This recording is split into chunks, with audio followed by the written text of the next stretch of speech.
صل على حبيبك سيدنا محمد وآله وصحبه وسلم. اللهم صل على حبيبك سيدنا محمد وعلى آله وصحبه. اللهم صل على حبيبك سيدنا محمد وعلى آله وصحبه وبارك وسلم أجمعين. اللهم صل على حبيبك سيدنا محمد وعلى آله وصحبه وبارك وسلم. لا إله إلا الله محمد رسول الله صلى الله عليه وسلم كلمة حق. إن الله وملائكته يصلون على النبي يا أيها الذين آمنوا صلوا عليه وسلموا تسليما. اللهم صل وسلم على سيدنا محمد وآله وصحبه. اللهم صل وسلم على سيدنا محمد وآله وصحبه. اللهم صل وسلم على سيدنا محمد وآله وصحبه وبارك وسلم. اللهم صل وسلم وبارك عليه. Ya, demikian tadi telah kita sama-sama bacakan surat Al-Fatihah, khususnya seluruh penarik dan umumnya kita yang hadir di tempat ini. Mudah-mudahan akhir hidup kita mendapat ampunan dan maghfirah dari Allah Subhanahu wa taala. Untuk itu selanjutnya acara materi keilmuan yang akan disampaikan oleh guru kita kepadanya Profesor Abdul Nasir.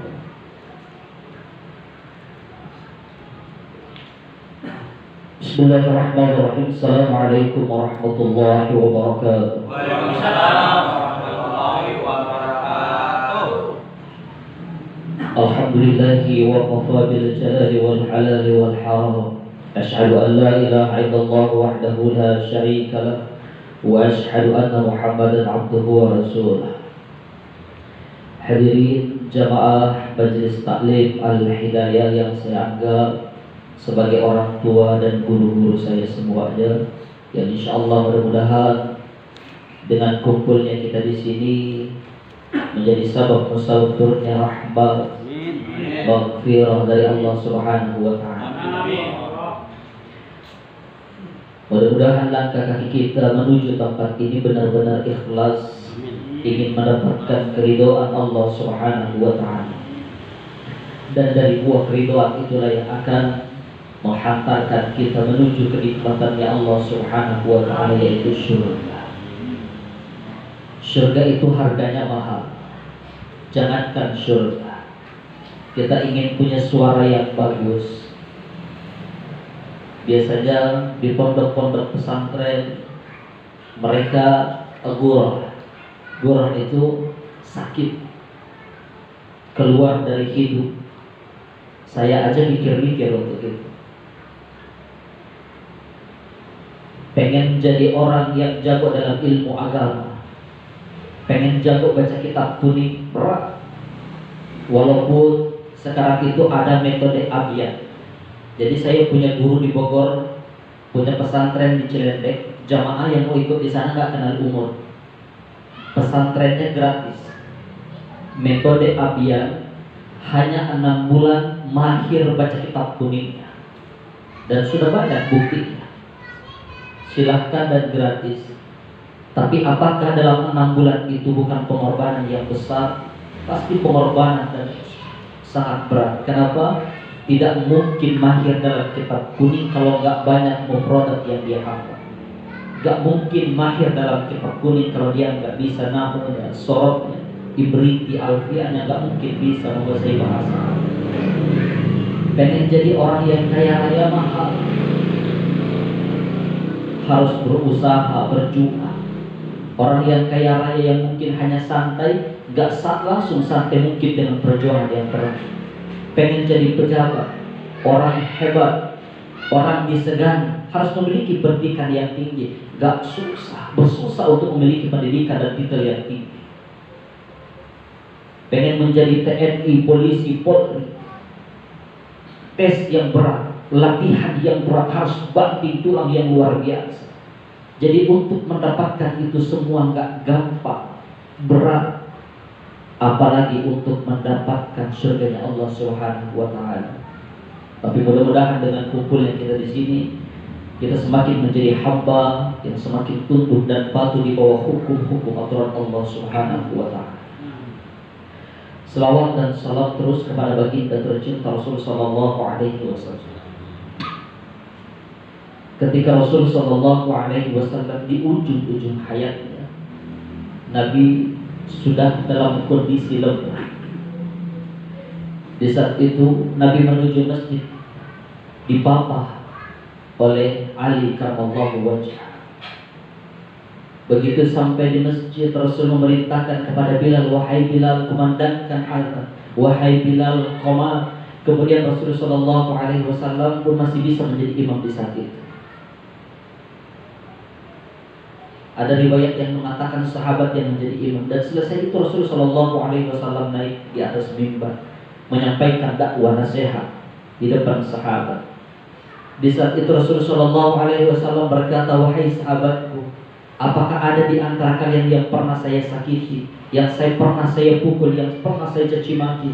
Kalau pernah, balas hari ini, karena saya gak pengen kesalahanku itu menjadi penghalang menuju keridhaan Allah Subhanahu wa Ta'ala. Dan di saat itu ada seorang sahabat yang berdiri, Ukasyah. Ukasyah ini berdiri. Apa kata Ukasyah? Ya Rasulullah, saya pernah kau pukul. Dalam peperangan Badar, tongkatmu itu mengenai bahuku. Begitu sangat sakitnya ya Rasulullah, dan saya ingin membalasnya. Di saat itu semua para sahabat kaget, semuanya heran, bagaimana Ukasyah, kau ini orang soleh, kau ini baik cinta dengan Rasulullah, bagaimana mungkin engkau ingin membalas pukulan yang pernah Rasulullah SAW lakukan terhadap engkau, padahal Rasul gak sengaja memukul. Di saat itu Umar marah, pengen membunuh sepadannya. Kata Rasul, jangan wahai Umar. Apa kata Ali? Wahai Ukasyah, biar saya yang menggantikan tubuh Rasul seandainya kau ingin memukul tubuh Rasulullah. Apa kata Rasul? Jangan wahai Ali karramallahu wajhahu, jangan wahai Ali, biar saya yang menanggung apa yang pernah saya lakukan. Akhirnya disuruh maju oleh Rasulullah, mendekat di sisi di hadapan Rasulullah. Kemudian kata Ukasyah, ya Rasulullah, di dalam peperangan itu saat engkau memukulku, tongkatmu mengenai tubuhku dalam kondisi aku tidak berpakaian. Aku ingin saat ini kau pun membuka pakaian saat aku memukul tubuh. Dan Rasul membuka bajunya di saat itu. Bahu Rasul sallallahu alaihi wasallam terlihat oleh sahabat yang lain. Kemudian kata Rasul, wahai Bilal, tolong kau pergi ke Fatimah, minta tongkatku kepada Fatimah, karena tongkat itu yang saya pergunakan untuk memukul Ukasyah di saat itu. Ambil tongkat itu, berikan kepada Ukasyah. Gemetaran Bilal ke rumah Fatimah, diambil tongkat itu, diberikan kepada Ukasyah. Sahabat kaget melihat itu semua, benci marah melihat Ukasyah. Bagaimana mungkin seorang Rasul, Habibullah, Khalilullah ingin dipukul?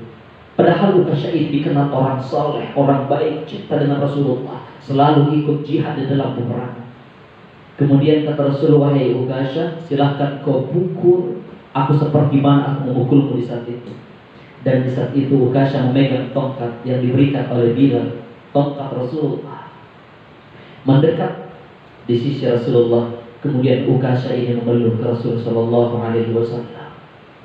Apa kata Ukasyah? Ya Rasulullah, mana mungkin saya bisa memukulmu, mana mungkin saya bisa membalas, sedangkan engkau gak sengaja pun saya gak mungkin marah ya Rasulullah. Tapi saya lakukan ini semua, saya hanya ingin memelukmu, saya hanya ingin mencium bau tubuhmu tanpa alas, tanpa baju. Dan di saat itu apa kata Rasul? Sahabat semua nangis dan Rasul berkata, wahai sahabatku, kalau engkau ingin melihat penghuni surga inilah Ukasyah. Dia pernah bersentuhan kulitnya dengan Rasulullah, haram kulitnya disentuh oleh api neraka. Dan Bukasya sebelum kejadian itu pun pernah datang di hadapan Rasulullah. Ya Rasulullah, tolong doakan aku supaya aku bisa masuk dalam syurganya Allah tanpa hijab. Dan doa Rasulullah pasti tidak ada hijab, diijabah oleh Allah Subhanahu wa ta'ala. Malam hari ini kita akan lanjutkan kajian kita Safinatun Najah. Malam hari ini kita membahas tentang tasyahhud atau tahiyat yang sering kita sebutkan. Tahiyat ini ada ikhtilaf, ada ulama yang mengatakan tahiyat awal itu sunnah. Tapi kalau kita orang NU biasanya kalau lupa baca tahiyat awal, dia sujud syahwi. Lupa baca doa kunut, sujud syahwi, itu orang NU. Yang kita bahas di sini tahiyat akhir. Kenapa tahiyat itu menjadi penting? Yang dibahas di sini cuma simpel letak tasdid dan tasyahhud. Kenapa yang dibahas tasdid? Karena tahiyat akhir itu menjadi rukun di dalam sholat. Makanya tahiyat itu menjadi sesuatu hal yang sangat penting. Bacaan-bacaan sholat itu kita harus mutola'ah sebetulnya. Walaupun setiap hari kita lakukan, ada bacaan-bacaan yang sholat yang mungkin kepleset. Apalagi kita, mungkin ada orang yang tidak terlalu bagus bahasa Arabnya, kepleset karena nggak tahu artinya dan segala macam. Jadi harus kita mutola'ah, sekali-kali kita lihat lagi bacaan. Mungkin selama ini lancar kita bacanya, tapi ternyata ada yang salah di dalam bacaan sholat kita. Ibnu Umar, Abdullah bin Umar, anaknya Umar radhiyallahu anhu berkata, Rasul sallallahu alaihi wasallam itu sholat, dan saya melihat ayahku Umar bin Khattab sholat itu ketika dia tahiyat, dia meletakkan tangannya di atas pahanya. Ada yang mengatakan ujung-ujung jarinya ini hampir menyentuh tempurung lututnya. Jadi kalau orang tahiyat itu tangannya itu bukan megang tempurung, ada orang sholat begini tangannya. Ya, jadi sholat itu ketika tangan kita di atas paha, di atas paha. Kemudian yang menjadi permasalahan di dalam tahiyat itu, yang menjadi perbedaan, ada orang yang telunjuknya. Yang kedua dari anak Umar bin Khattab mengatakan tahiyat itu membentuk sebuah lingkaran. Jadi kita sering melihat orang ketika dia tahiyat, telunjuknya ke depan membuat sebuah lingkaran. Jadi jempol dan jari tengahnya ini bertemu. Yang sering kita lihat lagi perbedaan, ada orang yang tahiyat dari awal telunjuknya sudah dikedepankan, dan ada saat dia tahiyat, saat dia membaca syahadat. Ada dua. Apakah semuanya benar? Semuanya benar, tidak ada yang salah. Kalau kita melihat dari Imam Malik, tadi saya membuat sebuah referensi sedikit. Imam Malik itu dari awal, jadi pengikut Imam Malik biasanya dari awal begitu dia baca tahiyat, telunjuknya langsung. Tapi kalau kita mengambil rujukan dari Imam Abu Hanifah, Imam Ahmad, Imam Syafi'i, ketika membaca syahadat, disitulah telunjuknya. Kemudian ada lagi yang telunjuknya bergerak-gerak. Apakah ini benar? Sama benar. Jadi saya mengambil referensi ini semua dari hadis-hadis sahih, dan itu rujukan dari Syekh Muhammad Mustafa. Tuharrikuha, jadi menggerakkan telunjuknya. Jadi ini semuanya benar. Sumbernya dan hadisnya sahih, semuanya dalam hadis Bukhari, Muslim. Yang permasalahannya jangan akal-akalan kita. Ada yang mengatakan kenapa telunjuknya gerak-gerak? Karena musir setan. Tapi kalau mengatakan saya mengikuti imam ini yang bersumber dari Rasulullah SAW, semuanya tidak ada yang benar. Lagi-lagi mengajarkan kita kepada kebersamaan dan tidak menyalahkan siapapun. Faslun tasdidatut tasyahhud ihda wa ishrun. Jadi tasdid yang harus kita perhatikan di dalam tahiyat itu ada 21. Khamsun fi akmalihi, dan 5 bagian di antaranya. Di sini dikatakan 5 khomsun, tapi saya lihat bab berikutnya itu ada 4. Tapi biasanya Safinah sama Fathul Qori terkadang ada berbeda seperti rukun sholat. Tapi insya Allah semuanya benar. Saya langsung baca tahiyat aja di sini. At-tahiyat. Ini sering salah. At-tahiyat. Tasdid yang pertama itu huruf harfun ta, yang kedua harfun ya. Terkadang di masjid ketika kita sholat berjamaah itu menggunakan mic kepala di depan mulut kita. Ketika imam membaca tahiyat itu kedengaran bacanya, jaga, jelas, dan bacanya at-tahiyat. Salah. Kenapa? Di harfun ya di situ ada tasdidnya. At-tahiyat. At-tahiyat barakatuh salawatut thayyibatu lillah. Huruf harfun shad. Mubarakatus salawatu thayyibatu harfun ta wa harfun ya. Ya. Thayyibatu lillah lasful jalal. Assalamu harfun sin. Assalamu alayka ayyu harfun ya. Ayyuhan Nabi. Ini bisa dibaca sendiri di rumah. Tadi saya mikir-mikir ini bab harus lompatin aja, tapi kayaknya lucu juga babnya dilompatin. Warahmatullahi langsung jalal wa barakatuh. Assalamu alayna. Assalamu harfun sin alayna wa ala ibadillahi shalihin.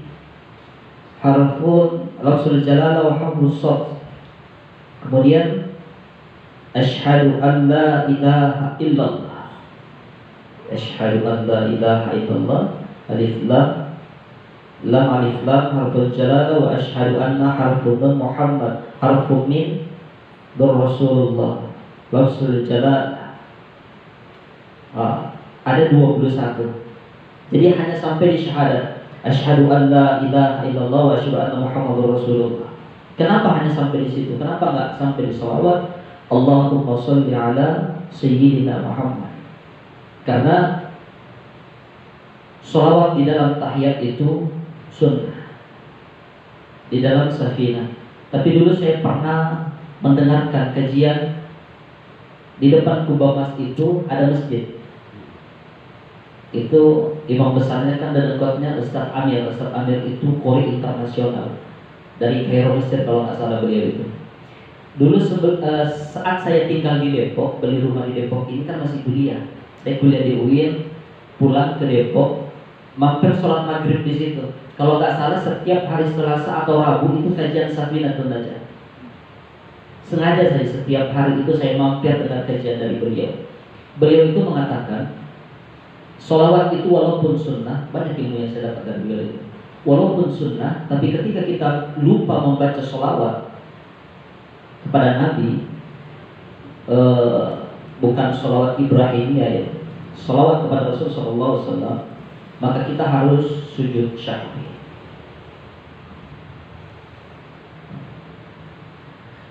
Orang kalau sholat tarawih itu singkat biasanya bacanya, paling sampai sholawat doang. Makanya orang heran kok imamnya cepat, karena dia nggak pernah mungkin baca Safinah gitu ya. Jadi hanya sampai syahadat bisa. Kemudian tadi dikatakan hamsul bi akmalihi, dan 5 yang lainnya. 5 yang lainnya ini yang dimaksud di sini syahadat. Ada 5. Kemudian tasdidatu aqalli sholati ala nabi 4. Kenapa dikatakan 4? Karena rukunnya itu hanya 4, sunnahnya 5. Allahumma sholli ala sayyidina Muhammad. Sayyidina ini harfun ya, tasdid. Ketika sayyidina ini diambil sayyidina, maka tasdidnya itu jumlahnya 5. Tapi sayyidina ini ketika kita membaca sholawat nggak mengapa-ngapa, sunnah ketika kita nggak mengambil. Nggak baca nggak apa-apa. Ketika kita membaca Allahumma sholli ala Muhammad, udah beres, selesai. Tanpa sayyidina, tapi untuk kesempurnaan, untuk penghormatan, untuk sebagai bentuk kecintaan, lebih baik, lebih bagus, lebih afdal kita mengambil sayyidina. Jadi ketika kita mengambil sayyidina, ada 5 tasydidnya, tapi ketika kita buang, kita nggak ambil, ada 4 tasydid. Faslun aqallu salami salamu alaikum, tasdidatus salami ala sin. Di dalam assalamualaikum warahmatullahi wabarakatuh itu ada tasdid harfun sin, assalamualaikum, ketika kita sholat. Salam di dalam sholat itu menjadi rukun terakhir di dalam sholat. Dan yang wajib itu hanya 1 salam. Jadi assalamualaikum warahmatullahi, kita menghadap ke kanan, itu yang wajib. Ketika setelah salam pertama kita buang angin atau batal sholat kita, terjadi sesuatu hal yang bisa membatalkan sholat, maka di saat itu sudah sah sholat kita. Kenapa? Salam pertamanya sudah selesai. Kecuali belum salam baru niat mau sholat, tiba-tiba buang angin, maka batal sholatnya. Makanya nggak ada perdebatan orang yang salam selesai sholat itu mengusap muka atau enggaknya, itu nggak ada perdebatan, karena itu sudah tidak termasuk dari bagian sholat dan itu sudah lewat dari rukun sholat, karena rukun sholat hanya dari sampai salam saja. Jadi nggak usah terlalu banyak perdebatan. Jadi itu tentang tahiyat. Untuk pertemuan berikutnya ini tentang waktu-waktu sholat. Kita selalu belajar untuk sholat. Kita itu yang punya anak, ternyata ada beban yang sangat luar biasa. Kita harus selalu berusaha untuk diri kita, khususnya untuk sholat berjamaah. Ketika kita dianjurkan oleh Rasulullah untuk mengajarkan anak-anak kita sholat di umur 7 tahun, kita nggak boleh lepas tangan. Kita masukkan anak kita di pesantren dari umur SD. Kita masukkan anak kita di usia yang masih muda itu, kemudian kita pengen lepas tangan, pengen mengharapkan dia menjadi anak yang saleh dan saleh, tapi ternyata kita orang tuanya tidak menjaga sholat kita. Kita sholat seenggaknya malu dulu. Mungkin saya sendiri sholat berjamaah itu ikhlas belum mungkin, Ustaz. Jujur-jujuran aja kita yang maksiat dulu. Kadang sekarang itu gak sholat tuh rasa malu, Pak. Apalagi sekarang di samping rumah saya itu ada seorang ustadz yang saya kenal di luar, baru tinggal. Wah, gak enak juga gitu kan. Ditanyain, kok gak pernah kelihatan di masjid, Ustaz? Gak enak juga. Tapi mudah-mudahan gak enak itu karena manusia menjadi sebuah keikhlasan mencari ridha Allah Subhanahu wa ta'ala. Itu yang dilihat oleh anak-anak kita. Makanya dulu saya pernah cerita ketika Atifah itu bertanya, Abi, tadi kami sholat jamaah di masjid karena kami ini anak-anak. Kalau udah gede kan udah gak sholat di masjid. Kenapa? Dia melihat bundanya sholatnya di rumah. Dan saya kan dulu gak pernah di rumah, Pak. Maghrib Isya gak pernah di rumah. Baru sekarang dong nih, udah 3 bulan di rumah mulu. Makanya alhamdulillah bisa hadir terus di taklim kita ini. Masih kerja dari rumah, Masya Allah. Karena aktivitas kita dari masjid ke masjid, dan masjid semuanya tutup semenjak di cancel dari bulan Rajab itu, Masya Allah. Padahal bulan Rajab itu kita bikin semua program dakwah gratis. Udah ada berapa panggung gitu, semuanya di cancel, Masya Allah. Tapi ternyata banyak pelajaran yang kita ambil dari COVID-19. Kita memberikan contoh dalam sholat. Ada seorang hakim, Syuraih Al-Qadhi, dia menjadi hakim di zaman Khalifah Umar bin Khattab. Syuraih Al-Qadhi ini dia jalan-jalan di sebuah daerah. Dia menemukan 2 wanita, yang satunya tua, yang satunya cantik. Dia berbisik-bisik kepada ibunya yang tua tadi, Bunda, ini siapa? Dia bilang, itu anak saya. Kemudian kata Syarih Al-Qadi ini, boleh nggak saya menikahi? Ini luar biasa. Hakim jalan di sebuah daerah, tiba-tiba dia ingin menikahi seorang wanita. Dan ibunya ini mempersilahkan karena tahu Syarih Al-Qadi ini seorang ulama, orang yang paham ilmu agama. Tapi untuk mendekati hari-hari pernikahannya, dia berpikir, bagaimana mungkin saya bisa berpikir secepat ini ingin menikahi seorang wanita yang tidak saya kenal, hanya melihat kecantikannya. Tapi namanya laki-laki yang bertanggung jawab, dia nikahi. Begitu di malam pertama, dia bilang kepada istrinya, dianjurkan, disunahkan untuk sholat 2 rakaat, sholat sunnah. Istrinya ini nggak disuruh, dia ikut sholat. Habis itu baca Quran, dia ikut lagi sholat. Ngobrol, dia ikut lagi. 20 tahun kemudian ibunya datang. Karena dari Bani Tamim ini dikenal, Pak, watak orangnya itu orang-orang keras. Kalau di sini kita suku mah sama semua. Saya punya istri orang Betawi. Orang Betawi itu ngomong ceplas-ceplos, tapi bukan berarti mereka kasar. Memang gaya bicaranya begitu. Kalau orang Bugis seperti saya macam-macam. Kalau saya orang Bone, orangnya lembut, cuma suka ngamuk juga kadang-kadang. Iya, orang Bugis gitu. Kalau Bugis Wajo, baru Pak rada-rada kasar dia ngomong. Jadi macam-macam juga. Tapi Bani Tamim ini dikenal wanita-wanitanya itu kasar, pasti menguasai semua suaminya. Tapi begitu 20 tahun menikah, datang ibunya menemui anaknya. Dia melihat anaknya ini sangat lembut, sangat sopan, sangat santun. Disampaikan kepada Syarih Al-Qadi, wahai anak menantuku, jika anakku berbuat salah, tolong kau tegur dia, kau marahi dia. Ini nyuruh anaknya dimarahin. Kadang kita kalau sudah menikahkan anak kita yang perempuan, dipukul sama anak menantu kita, anak kita ambil lagi, Pak. Jangan. Anak kita itu serahin kepada suaminya. Itu sudah hak sepenuh suaminya. Jangan ikut campur. Berapa banyak keluarga yang berantakan karena orang tuanya ikut campur. Bahkan kalau ada anak perempuan kita, Pak, datang ke rumah kita curhat, ayah, Pak, Abi, saya dipukul. Bilang sama dia, wahai anakku, gak mungkin suamimu marah, mukul kalau tidak ada sababnya. Introspeksi, coba kau perbaiki diri. Ibunya bilang, pukul dia ketika dia salah.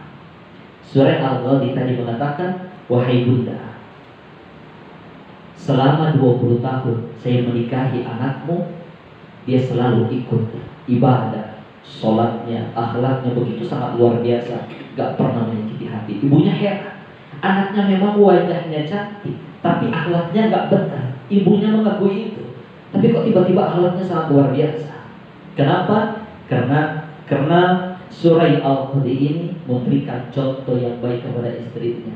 Diajarkan sholat tepat waktu, baca Qurannya bareng-bareng, sholat sunnahnya bareng-bareng, bangun qiyamul lailnya bareng-bareng.